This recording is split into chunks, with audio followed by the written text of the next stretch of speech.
बिस्मिल्लाहिर्रहमानिर्रहीम। अस्सलाम वालेकुम क्लास।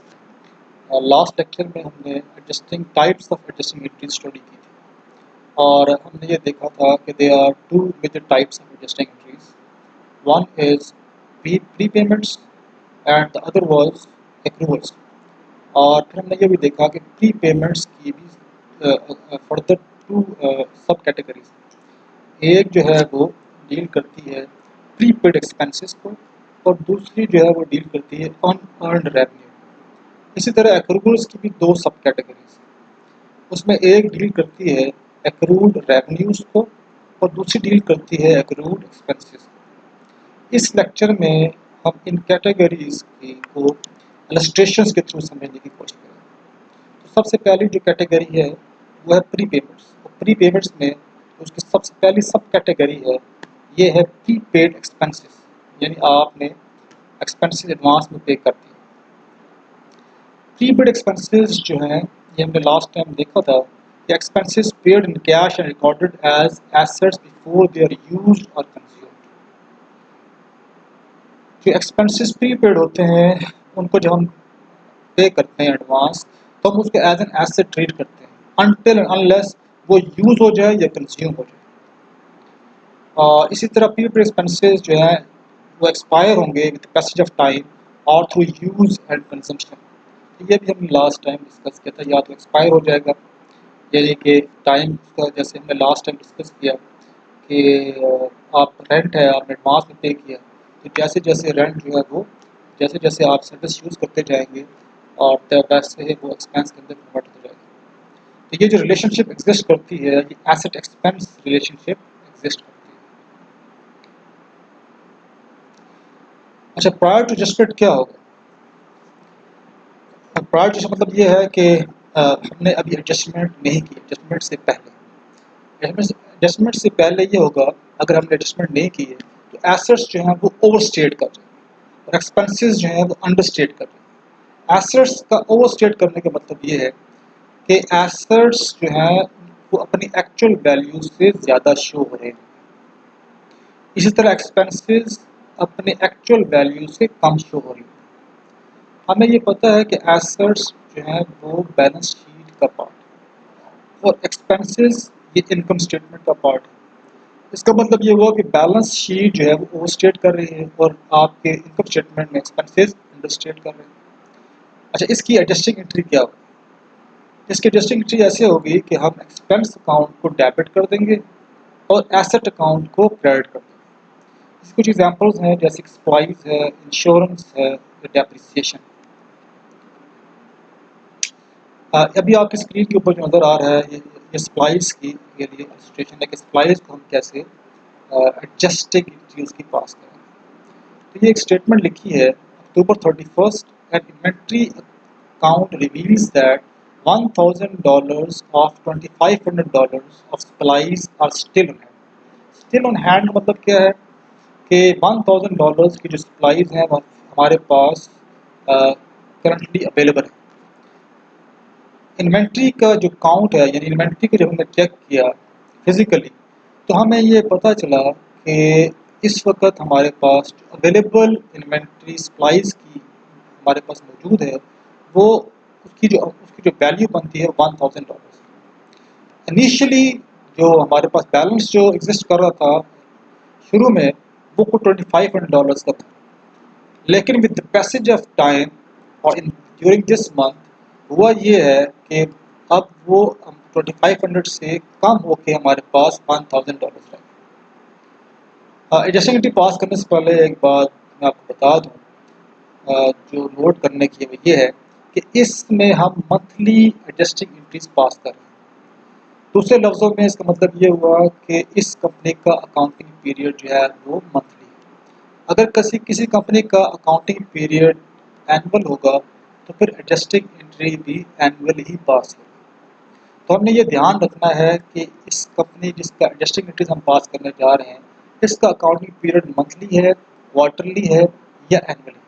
अगर मंथली है तो at the end of the month adjusting entry pass होगी, अगर वो क्वार्टरली है तो at the end of the quarter pass होगा, अगर वो एनुअली है तो फिर at the end of the year pass होगा। तो इस चीज़ का हमें ध्यान रखना है कि ये जो एडजस्टिंग एंट्रीज हम पास कर रहे हैं इस कंपनी की अकाउंटिंग पीरियड जो है वो क्या है। तो खैर दोबारा वापस आ जाते हैं इस रजिस्ट्रेशन के ऊपर। ये मंथली है, तो यहाँ पे अगर हम गौर करें तो हमें ये समझ आती है कि जो 2500 की सप्लाईज थी और बाकी अगर वो 1000 रह गई हैं तो बाकी कहाँ पे गई। इसका मतलब है कि जो 1500 की यानी 500 में से लेस कर दे $1000, तो जो रिमेनिंग अमाउंट की सप्लाईज बनती है वो $1500 की बनती है।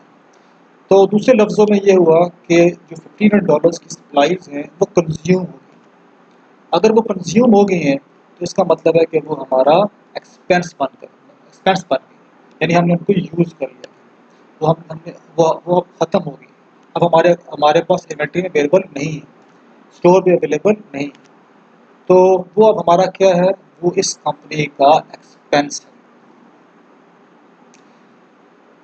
अपने पास कॉपी पेंसिल भी रखें साथ, ताकि आपको समझने में भी लिखने उसको साथ साथ लिखते भी जाएँ और उसको समझने में भी आसानी हो। एक पॉइंट वो ये है कि जब भी हम एडजस्टिंग एंट्रीज पास करने लगें तो हमने ये सोचना है कि इनिशियली जब शुरू में यानी क्या एंट्री पास हुई हो, यानी सप्लाईज जब हमने परचेज की थी तो हमने क्या एंट्री पास की।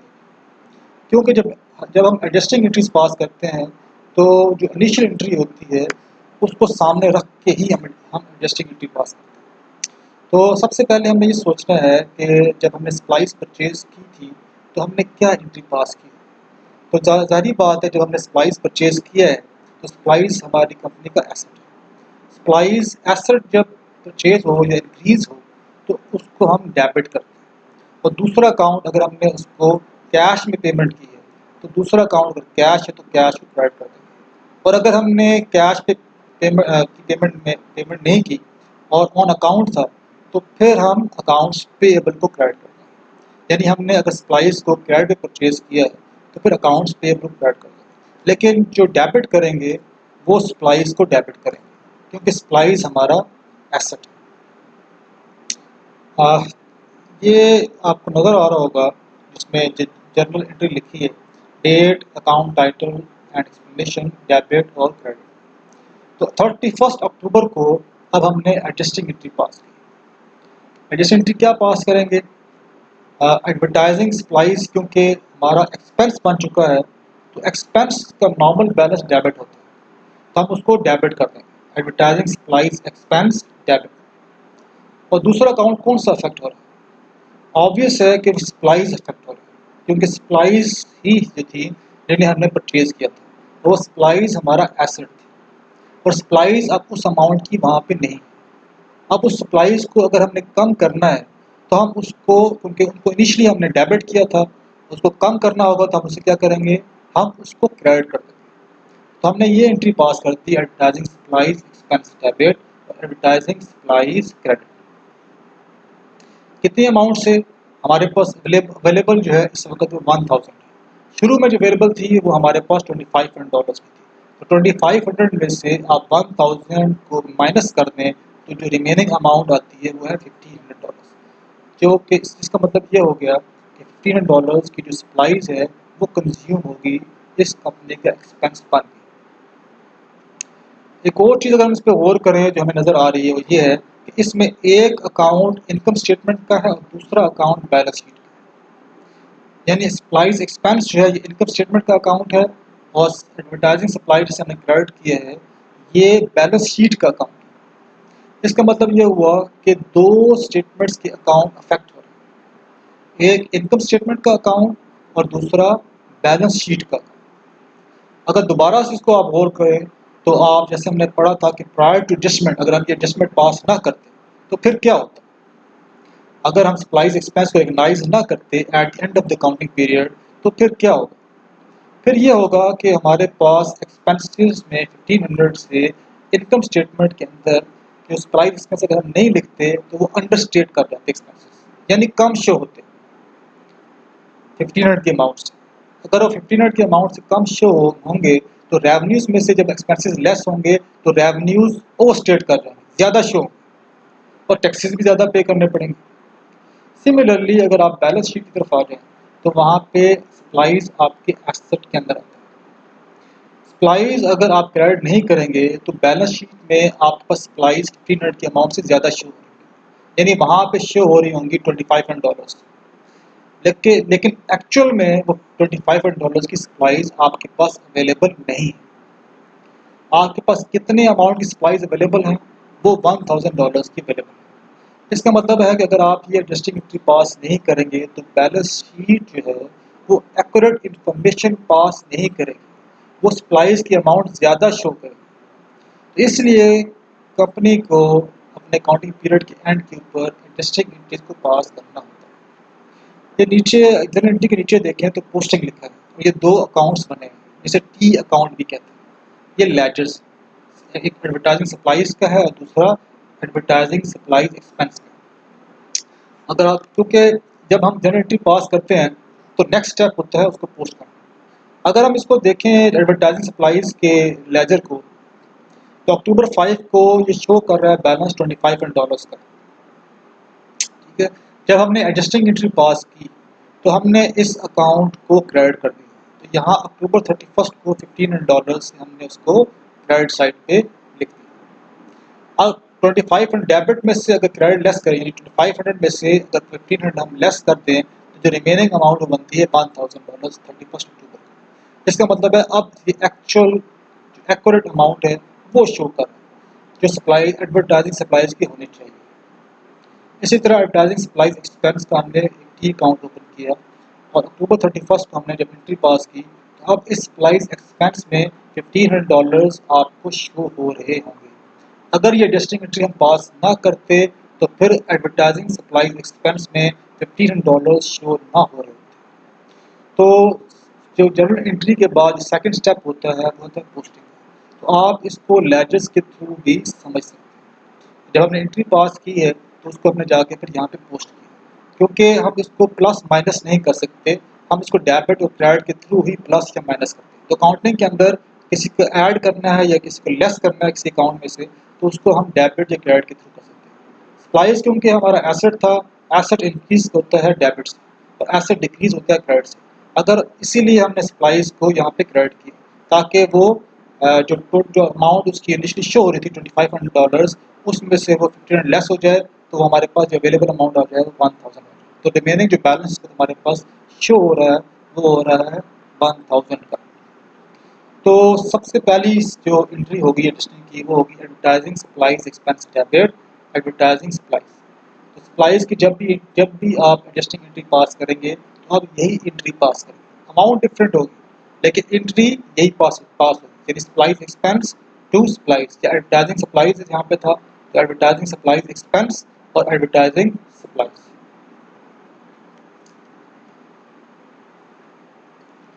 ये दूसरी एंट्री जो है वो हम इंश्योरेंस की जो है वो उसको समझने की कोशिश करें।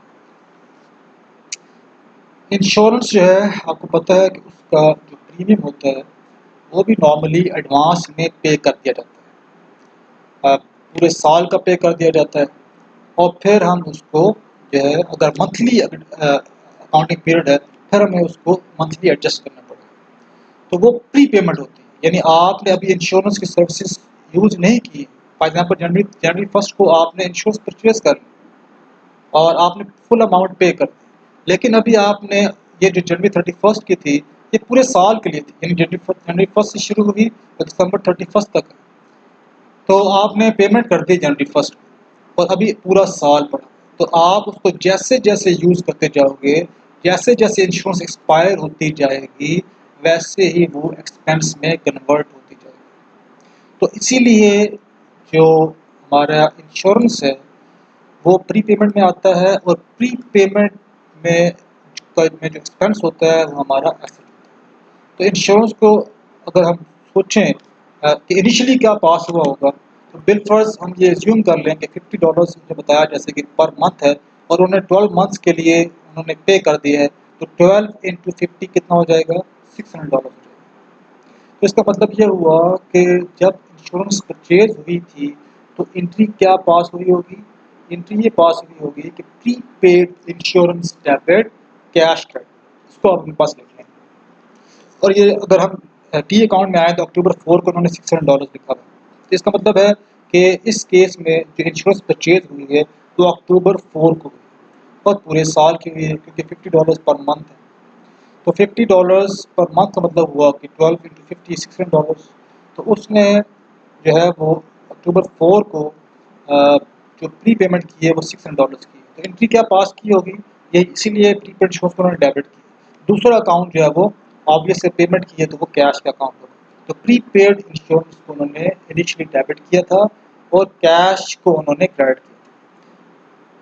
एडजस्टिंग एंट्री हम पास करते हैं तो एक अकाउंट जो है वो जो आपने शुरू में एंट्री पास की होती है वहाँ से आता है। तो यहाँ पे जैसे आपको नज़र आ रहा है कि प्रीपेड इंश्योरेंस को क्रेडिट किया। अब $50 की इंश्योरेंस एक्सपायर हो गई, यानी कि वो अब एक्सपेंस में कन्वर्ट हो गई। अगर हम एडजस्टिंग एंट्री पास नहीं करेंगे तो वो कैरी फॉरवर्ड हो जाएगी। तो अब क्या करेंगे, हम ये एंट्री पास करेंगे अक्टूबर 31 को इंश्योरेंस एक्सपेंस डेबिट और प्रीपेड इंश्योरेंस क्रेडिट $50, क्योंकि हम हमारा अकाउंटिंग पीरियड मंथली है और मंथली हम एडजस्टिंग एंट्री पास कर रहे हैं तो हम यहाँ पे $50 लेंगे। तो हम क्या एंट्री पास करेंगे, इंश्योरेंस एक्सपेंस डेबिट और prepaid insurance credit. Prepaid insurance credit क्यों किया, सेम रूल अप्लाई होगा जैसे हमने सप्लाइज के केस में अप्लाई किया। सप्लाइज को इनिशियली हमने डेबिट किया था और कैश को क्रेडिट किया था। और जब हमने एडजस्टिंग एंट्री पास की तो हमने कहा supplies expense debit supplies credit, क्योंकि सप्लाइज अब कम हो गई। इसी तरह इंश्योरेंस की अमाउंट जो है, अब वो जो प्रीपेड इंश्योरेंस थी वो कम हो गई, क्योंकि $50 की हमने एक किस्म की सर्विसेज ले ली। तो $50 वो इंश्योरेंस जो है वो एक महीने की जो इंश्योरेंस है वो 12 महीनों में से एक महीना एक्सपायर हो गया। तो जो एक्सपायर हो गया तो वो हमारा एक्सपेंस बन गया। तो हमने कहा इंश्योरेंस एक्सपेंस डेबिट, और दूसरा अकाउंट क्या होगा, ऑब्वियस है कि वो अकाउंट होगा जिसकी एंट्री हमने इनिशियली पास की थी। हमने कहा था prepaid insurance debit cash credit. यहाँ पे अब उसको $50 से, क्योंकि हम इंश्योरेंस को कम करना चाह रहे हैं, वो 600 से अब वो 600 नहीं रही है, एक मंथ गुजर चुका है, अब वो 50 उसमें से कम होनी चाहिए। वो कितनी होनी चाहिए, वो 550 होनी चाहिए। तो 550 कैसे होगी, जब हम प्रीपेड इंश्योरेंस को क्रेडिट कर देंगे। तो हमने किया इंश्योरेंस एक्सपेंस डेबिट और प्रीपेड इंश्योरेंस क्रेडिट। आपने इस बात का ख्याल रखना है कि जब भी आपने इंश्योरेंस की जो है वो एडजस्टिंग एंट्री पास करनी होगी, उसकी एंट्री यही बनेगी, इंश्योरेंस एक्सपेंस डेबिट होगा और प्रीपेड इंश्योरेंस क्रेडिट होगा। हाँ, अमाउंट्स में डिफरेंस हो सकता है। फॉर एग्जांपल यही अगर क्वार्टरली होता तो इसका मतलब ये हो गया कि 3 मंथ्स जो है 3 मंथ्स के एंड के ऊपर हम एडजस्टिंग एंट्री पास करें। इस 50 को मल्टीप्लाई कर देते 3 से, तो ये बन जाता $150। और हम एंट्री क्या पास करते, insurance expense debit prepaid insurance credit, entry यही होती। अमाउंट क्या हो जाती, $150, 150 से डेबिट 150 से क्रेडिट कर देते। तो ये हमारी जो है वो इंश्योरेंस की एंट्री एडजस्टिंग एंट्री आ जाएगी।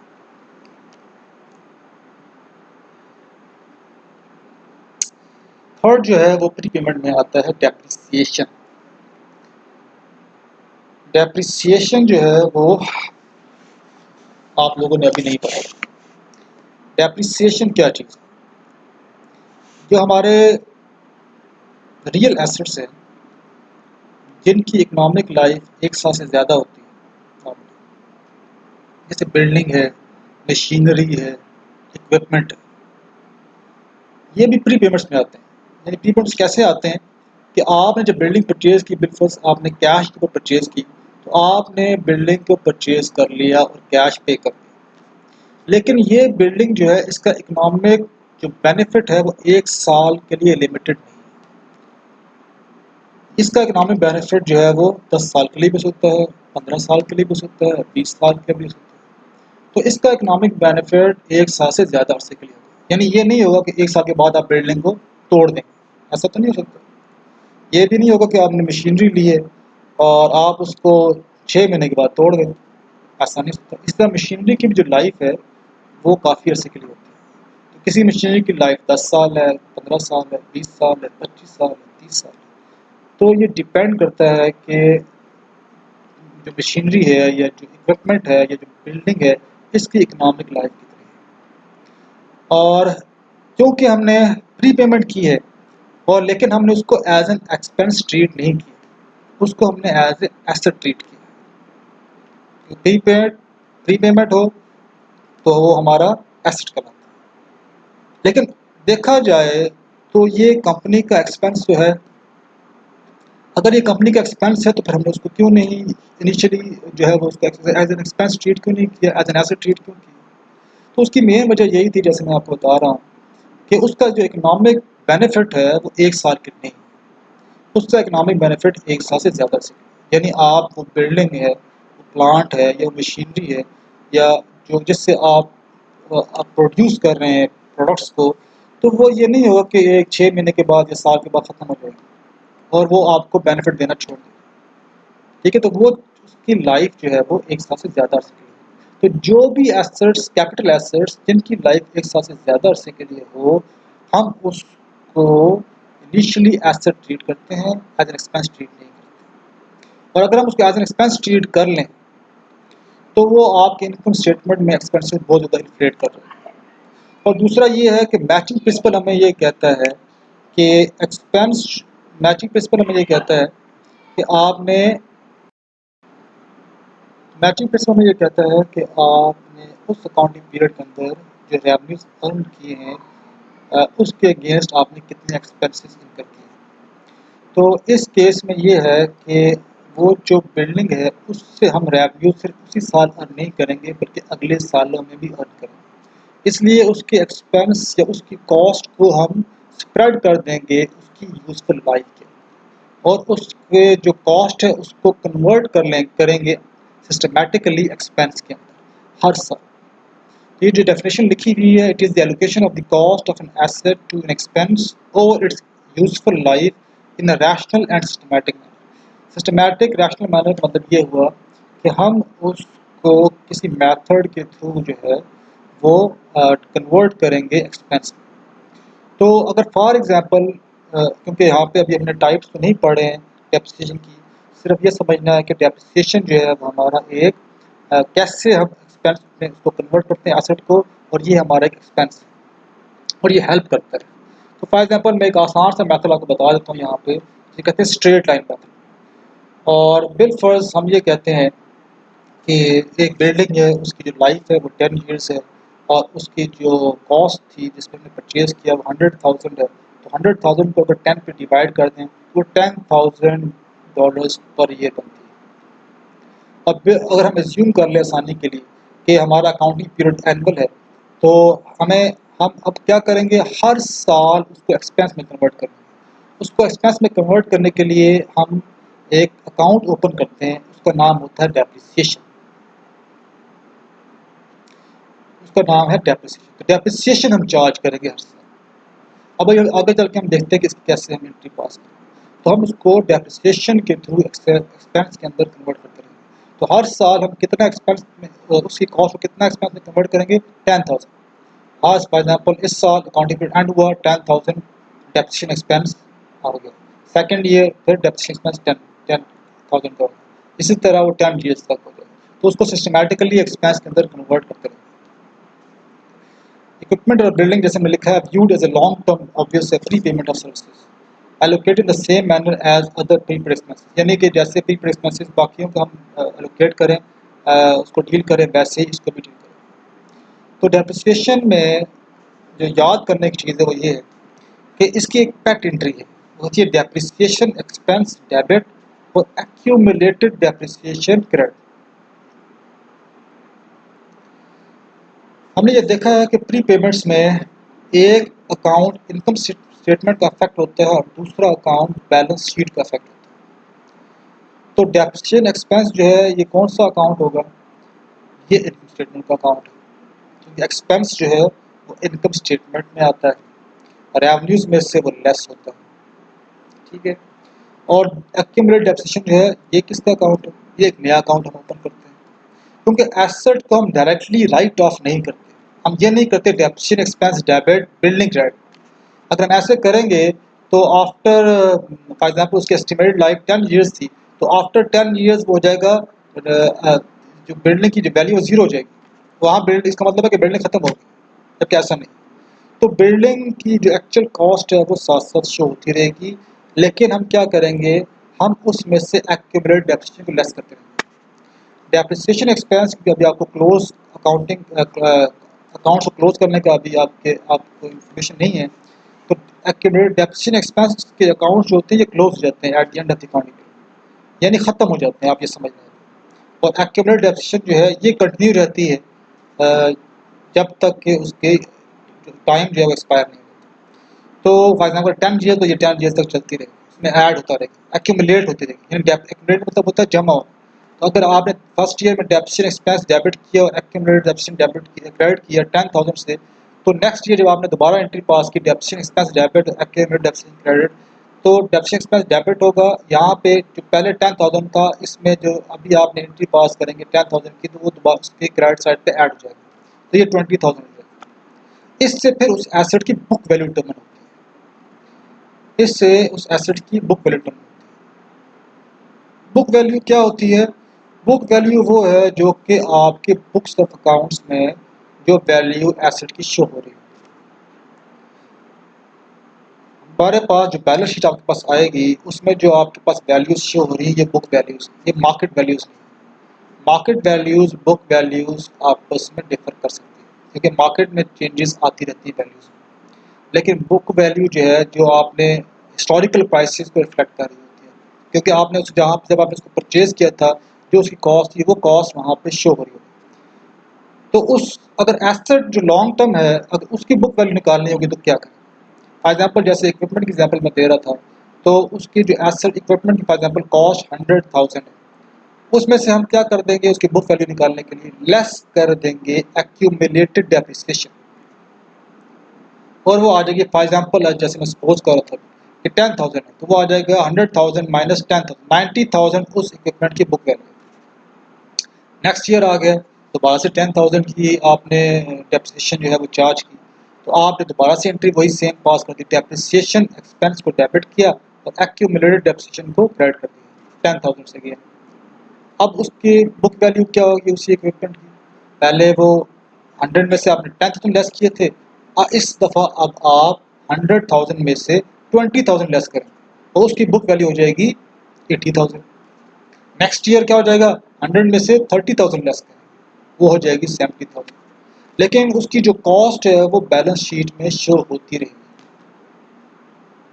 तो डेप्रिसिएशन जो है वो जो भी प्री पेमेंट्स का पार्ट है, और वो भी क्योंकि एसेट्स जो हैं हम उनको भी प्री पेमेंट्स में कंसिडर करते हैं, और क्योंकि हम उसको मैचिंग प्रिंसिपल को देख रहे होते हैं, हम उस एसेट उसका क्योंकि उसका इकोनॉमिक बेनिफिट 1 साल से ज़्यादा है, उसको आप यूज़ कर रहे हैं, उससे आप रेवेन्यू अर्न कर रहे हैं, तो वो आप जब तक हम ये समझते हैं कि इसकी जो यूज़फुल लाइफ है उस तक फिर हम उसको स्प्रेड करते हैं। आज हमने समझा कि इस इक्विपमेंट की लाइफ जो है यूज़फुल जो है वो 10 ईयर्स होगी, तो 10 ईयर्स में हम उसके एक्सपेंस, क्योंकि हम ये समझ रहे हैं बेसिकली कि 10 ईयर्स तक वो हमें रेवेन्यूज जनरेट करके देगा, तो हम उसको पूरे एक्सपेंस को बैचिंग प्रिंसिपल को सामने रखते हुए डिवाइड कर देंगे एक्सपेंसेस को 10 ईयर्स। उसके लिए डिफरेंट मेथड हैं, लेकिन वो अभी हमारा स्कोप इस चैप्टर में नहीं है, तो आगे चल के हम उसको डिस्कस करेंगे। यहाँ पे हमारे पास एक इलस्ट्रेशन है अक्टूबर 31 for example, depreciation on the office equipment is estimated to be $480 a year और $40 per month, यानी एनुअल जो डेप्रिसिएशन है वो 480 है, क्योंकि यहाँ पे हम मंथली जो है वो अकाउंट्स को एडजस्टिंग एंट्रीज पास कर रहे हैं, तो यहाँ पे हमने मंथली लेना है। अगर ये 480 ईयर है तो हम इसको 12 पे डिवाइड कर दें, तो ये कितना हो जाएगा $40 पर मंथ। और हमने एंट्री पास कर दी अक्टूबर 31 को, depreciation expense debit accumulated depreciation credit, और साथ हमने लिख दिया ऑफिस इक्विपमेंट, क्योंकि आपके पास सिर्फ एक ऑफिस इक्विपमेंट तो नहीं होगा, फर्नीचर भी होगा और आपके पास मशीनरी भी होगी, बिल्डिंग और मतलब यानी डिफरेंट टाइप्स के अकाउंट्स होंगे। तो आप जब भी जिसका भी डेप्रिसिएशन चार्ज करेंगे एंट्री यही होगी, डेप्रिसिएशन एक्सपेंस डेबिट और एक्यूमुलेटेड डेप्रिसिएशन क्रेडिट, लेकिन एक्यूमुलेटेड डेप्रिसिएशन के साथ आप अकाउंट को मेंशन कर दें कि ये ऑफिस इक्विपमेंट है, ये फर्नीचर है, ये मशीनरी है, ये बिल्डिंग है, ठीक है। तो यहाँ पे जब हमने डेप्रिसिएशन एक्सपेंस को डेबिट किया और एक्यूमुलेटेड डेप्रिसिएशन को क्रेडिट किया, तो ये इसके लेजर में हमने डेप्रिसिएशन एक्सपेंस के डेबिट साइड पे $40 लिख दिए और एक्यूमुलेटेड डेप्रिसिएशन की क्रेडिट साइड पे $40 लिख दिए। और जब हम बैलेंस शीट में आएंगे तो बैलेंस शीट में जहाँ जब हम एसेट्स में ऑफिस इक्विपमेंट लिखेंगे तो उसके नीचे हम लिखेंगे less accumulated depreciation office equipment, और वो अमाउंट हो जाएगी $40। तो उसमें तो हम लेस करेंगे तो उस ऑफिस इक्विपमेंट की बुक वैल्यू आ जाएगी। अगर ये भी अगर हम स्किप हो जाए तो फिर क्या होगा, फिर ऑब्वियस है कि आपके एक्सपेंसेस अंडरस्टेट कर जाएंगे, आप बैलेंस शीट में आपका एसेट ओवरस्टेट कर जाएगा। ये 3 टाइप्स हमने प्रीपेड एक्सपेंसेस प्री पेमेंट्स के अंदर हमने देख ली है। और नेक्स्ट जो है वो आपका प्री पेमेंट्स के अंदर आ जाता है रेवेन्यूज़ का पोर्शन, यानी अनअर्न्ड रेवेन्यू। अनअर्न्ड रेवेन्यू क्या था, वो यही है कि आपने जो वो सर्विसेज तो अभी प्रोवाइड नहीं की, लेकिन आपने पेमेंट रिसीव कर ली। अगर आपने पेमेंट रिसीव कर ली है तो वो आपका अभी रेवेन्यू अर्न नहीं, जब तक कि आप उस सर्विसेज कस्टमर को प्रोवाइड ना कर दें। जब आप सर्विसेज प्रोवाइड कर देंगे वो हमारा रेवेन्यू अर्न हो जाएगा। अगर सर्विसेज प्रोवाइड नहीं होंगी तो हमारा वो रेवेन्यू अर्न रहेगा। जितनी सर्विसेज प्रोवाइड हो जाएंगी उतना रेवेन्यू अर्न होता जाएगा। तो ये लाइबिलिटी रेवेन्यू अकाउंट रिलेशनशिप है, क्योंकि हमने देखा था कि अनअर्न्ड रेवेन्यू जो है वो हमारी लाइबिलिटी है, क्योंकि कंपनी लाइबल है कि वो इस सर्विसेज प्रोवाइड करे। इसकी एग्जांपल देख लेते हैं आगे चल के।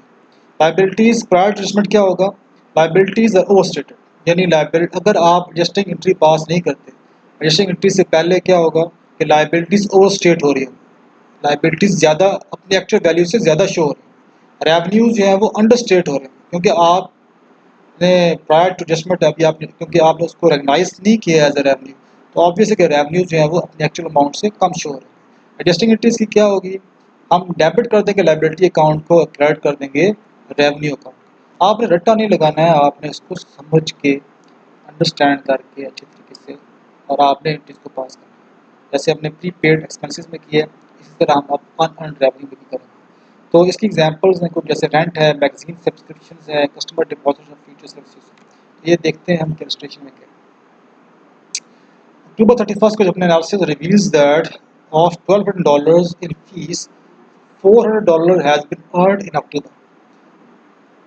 वो ये कह रहा है कि 31 अक्टूबर को जब एडजस्टिंग एंट्रीज के लिए हम ढूंढ रहे थे चीज़ें, तो हमें ये पता चला कि जो $1200 हमने फ़ी जो है वो सर्विस के अगेंस्ट हमने जो ली थी, उसमें से $400 जो है वो अर्न हो, $400 जो है वो अर्न हो।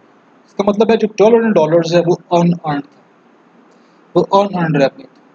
अगर वो अनअर्न्ड रेवेन्यू था तो हम अगेन वही दोबारा सोचेंगे कि इनिशियली क्या एंट्री पास हुई।